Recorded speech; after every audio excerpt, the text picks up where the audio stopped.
So we talked as a family that we knew in the next year or so we wanted to look more for our forever home. We just had our first little guy and we knew we needed a little bit more room to grow into.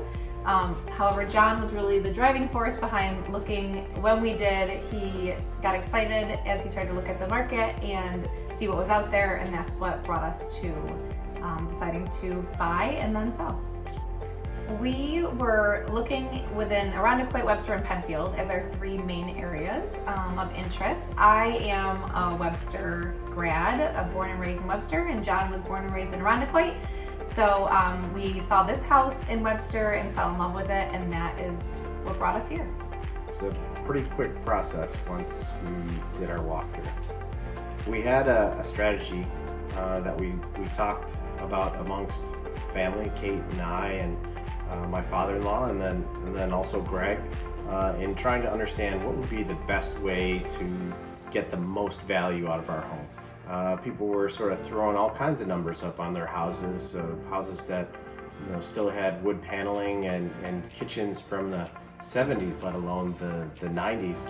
So it was a little bit of a struggle to navigate and understand what our house could be worth, and then what would be, in a seller's market, what would be good value, knowing that there are a lot of somewhat inflated priced homes out there.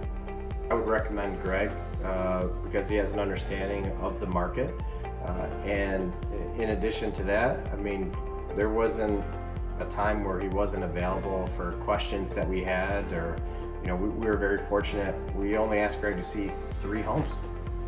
And the third home was this one, and we purchased it. But he was very timely, very quick with scheduling visits. He was very open with what he thought the value of not only our home was, which I think we came pretty close to hitting what Greg's overall evaluation of our home would be. Maybe just if we got a little bit even luckier by a few $1,000s.